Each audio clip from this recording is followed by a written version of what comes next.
Good evening and welcome to my channel.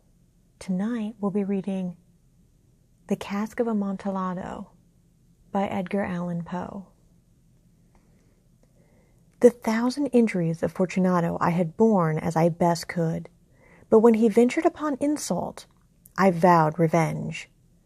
You, who so well know the nature of my soul, will not suppose, however, that I gave utterance to a threat. At length I would be avenged. This was a point definitively settled, but the very definitiveness with which it was resolved precluded the idea of risk. I must not only punish, but punish with impunity. A wrong is unredressed when retribution overtakes its redresser.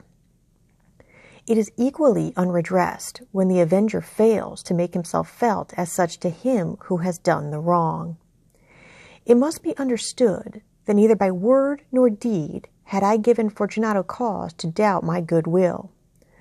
I continued, as was my wont, to smile in his face, and he did not perceive that my smile now was at the thought of his immolation.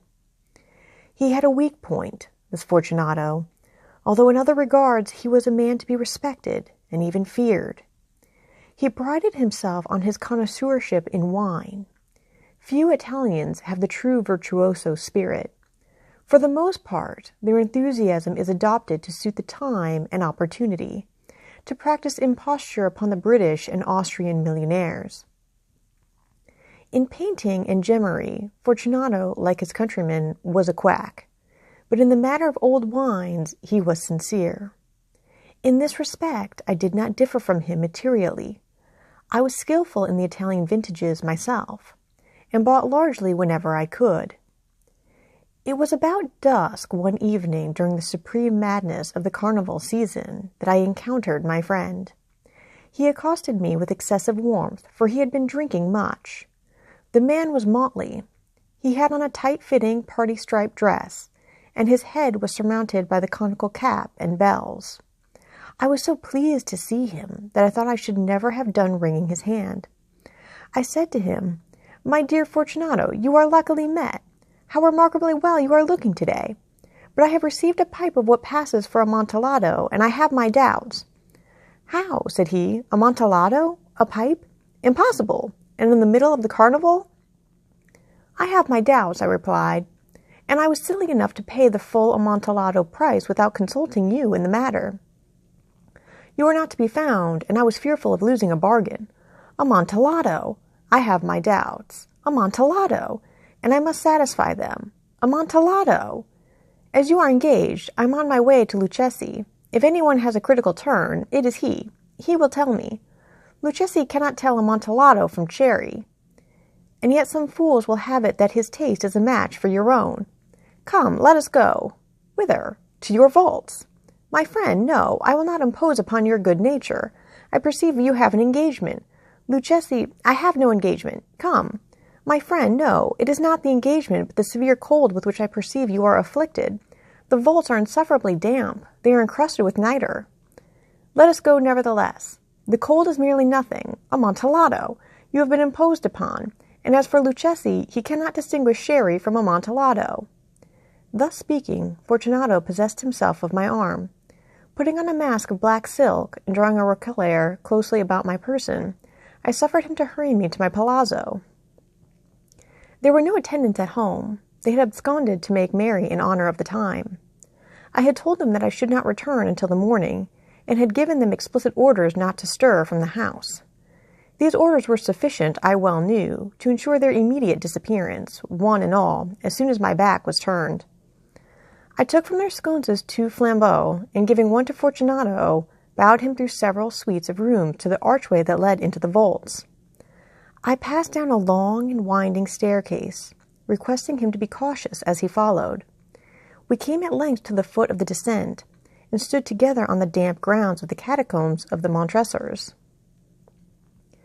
The gait of my friend was unsteady, and the bells upon his cap jingled as he strode. "The pipe," said he. "It is farther on," said I. "But observe the white webwork which gleams from these cavern walls."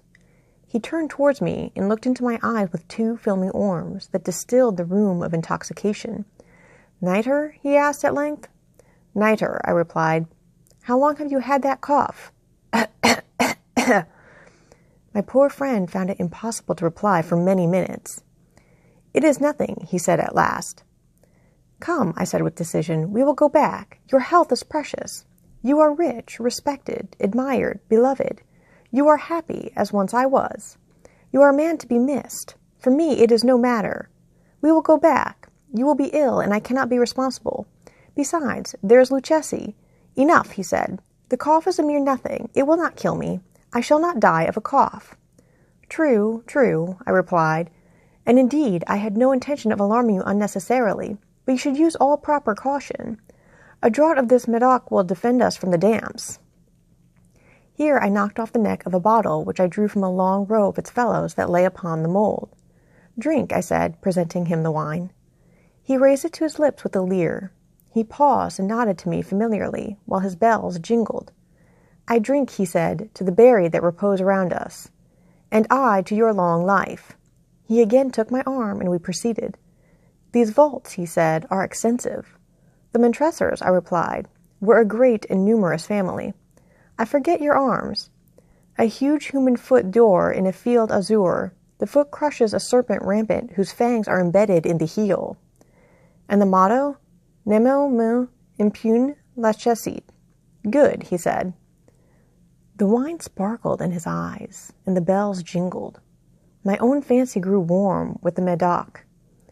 We had passed through walls of piled bones, with casks and puncheons intermingling into the inmost recesses of the catacombs. I paused again, and this time I made hold to seize Fortunato by an arm above the elbow. The nitre, I said. See, it increases. It hangs like moss upon the vaults. We are below the river's bed. The drops of moisture trickle among the bones. Come, we will go back ere it is too late. Your cough. It is nothing, he said. Let us go on. But first another draught of the Medoc. I broke and reached him a flagon of de Grave. He emptied it at a breath. His eyes flashed with a fierce light.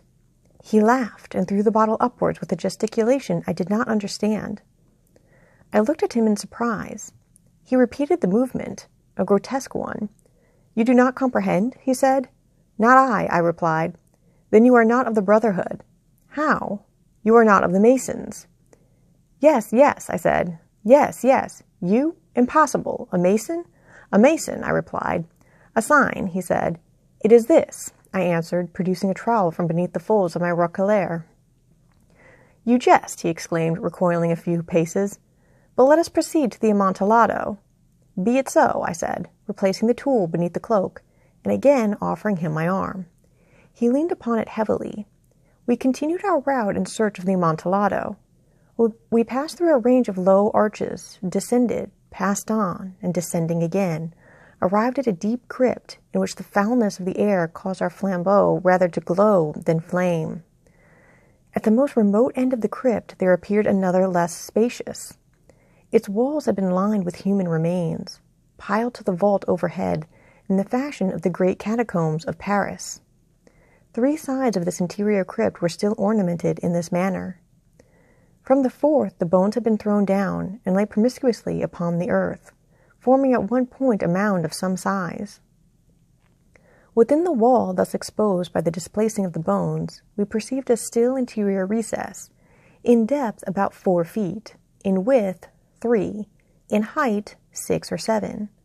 It seemed to have been constructed for no special use in itself, but for merely the interval between 2 of the colossal supports of the roof of the catacombs, and was backed by one of their circumscribing walls of solid granite.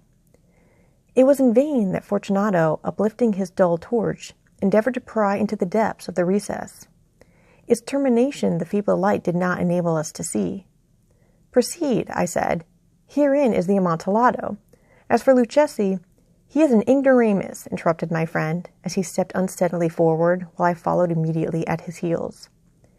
In an instant he had reached the extremity of the niche, and finding his progress arrested by the rock, stood stupidly bewildered. A moment more, and I had fettered him to the granite. In its surface were 2 iron staples, distant from each other about 2 feet horizontally. From one of these depended a short chain, from the other a padlock. Throwing the links about his waist, it was but the work of a few seconds to secure it. He was too much astounded to resist. Withdrawing the key, I stepped back from the recess. "Pass your hand," I said, "over the wall.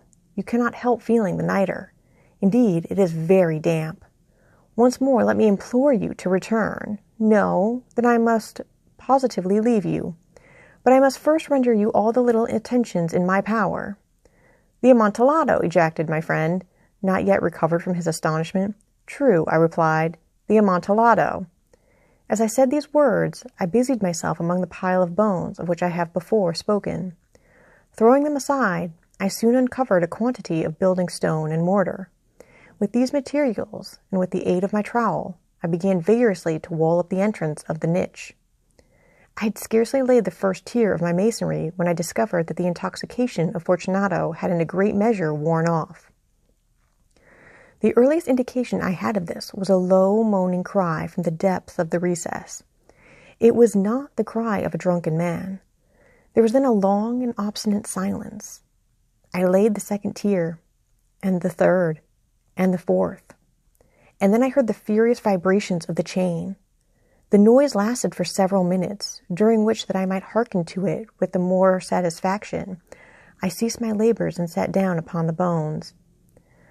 When at last the clanking subsided, I resumed the trowel and finished without interruption the fifth, the sixth, and the seventh tier.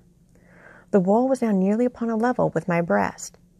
I again paused, and holding the flambeau over the mason work, threw a few feeble rays upon the figure within. A succession of loud and shrill screams, bursting suddenly from the throat of the chained form, seemed to thrust me violently back. For a brief moment I hesitated. I trembled.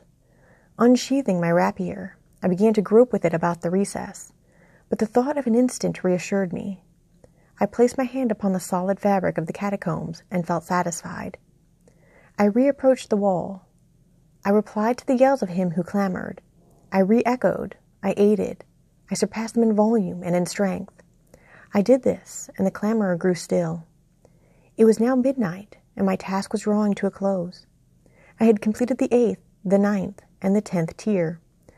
I had finished a portion of the last and the 11th. There remained but a single stone to be fitted and plastered in. I struggled with its weight. I placed it partially in its destined position, but now there came from out the niche a low laugh that erected the hairs upon my head. It was succeeded by a sad voice, which I had difficulty in recognizing as that of the noble Fortunato. The voice said, "Ha ha ha, he he he, a very good joke indeed, an excellent jest. We will have many a rich laugh about it at the palazzo, he he he, over our wine, he he he." "The Amontillado," I said. "He he he, he he he, yes, the Amontillado. But is it not getting late? Will not they be awaiting us at the palazzo? The Lady Fortunato and the rest? Let us be gone." "Yes," I said, "let us be gone." "For the love of God, Montresso." "Yes," I said, "for the love of God." But to these words I hearkened in vain for a reply. I grew impatient. I called aloud, "Fortunato!" No answer. I called again, "Fortunato!" No answer still. I thrust a torch through the remaining aperture and let it fall within. There came forth in return only a jingling of the bells. My heart grew sick on account of the dampness of the catacombs. I hastened to make an end of my labor. I forced the last stone into its position. I plastered it up. Against the new masonry I re-erected the old rampart of bones. For the half of a century no mortal has disturbed them. In pace requiescat.